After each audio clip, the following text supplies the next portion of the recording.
People often ask me, I don't have joy and inspiration to practice. What do I do? I have an answer, but you might not like it. To truly address this issue, we need to let go of a common illusion. Whoever said that practicing the piano is supposed to be pleasant? Let's be honest, working hard is painful. Going to the gym 5 days a week to become an athlete or studying math to become a scientist, what's fun about that? It's torture. So how could practicing piano, such a complex activity which requires so many zones of the brain working simultaneously on the highest level of intensity, so your head would nearly explode, be any different? The real difference between amateurs and professionals is not about the level of playing, or at least not only about the level of playing. It's not that simple when this person plays these kind of pieces.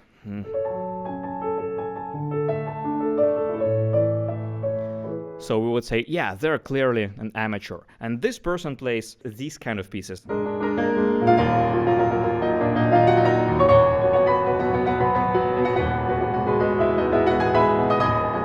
So they are clearly a professional. It's not that straightforward.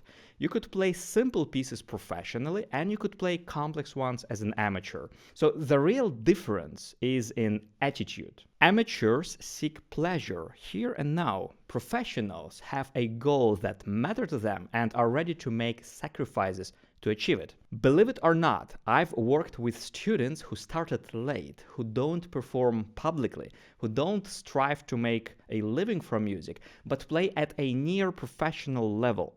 They care about phrasing, polish their pieces for months, and follow professional guidance rigorously. And I've seen plenty of students in top music universities playing advanced pieces who are total amateurs in attitude, forgetting what their teachers tell them, not caring about the details, and etc. So if you really want a professional attitude, if you really want to advance on your piano journey, here's what you do. So how to think like a professional. Number one, I have a goal. For example, playing a specific piece in a year.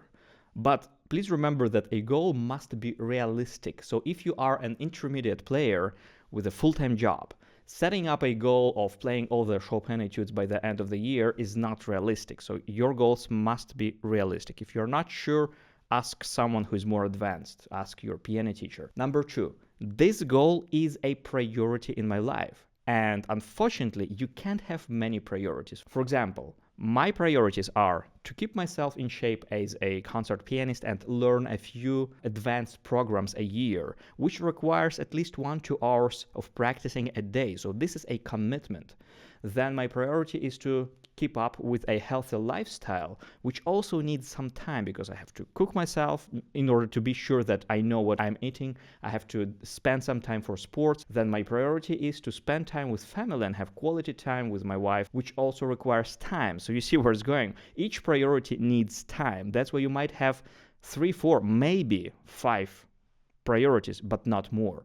And piano playing must be one of them if you really want to advance. Number 3, I commit to sacrificing things for this goal. So for example, skipping a night out or a TV show if I haven't practiced enough, or I must be ready to wake up 1 hour earlier to practice 1 hour before job, because practicing in the morning is more effective than practicing after you return home and when you are already exhausted.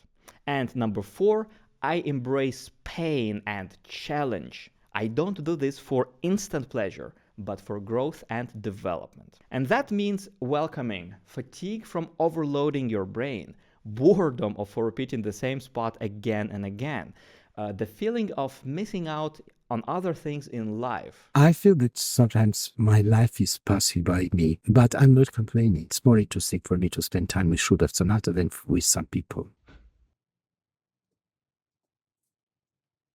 So if you are ready for this, welcome to the world of great musicians. This is the reason why they look so sad and lonely. Then something changes. After forcing yourself to work hard for a long time, you might start enjoying the work itself. So for example, I wake up, have breakfast, and go straight to the piano to learn something tough.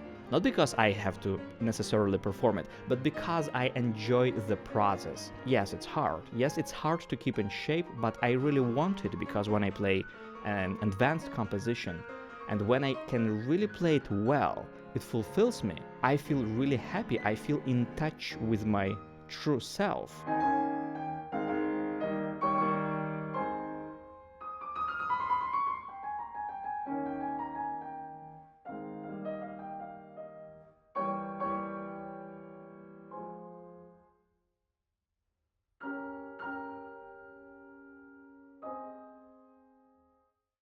But to be honest, that doesn't happen to everyone. Some musicians, actually many musicians, never learn to love practicing.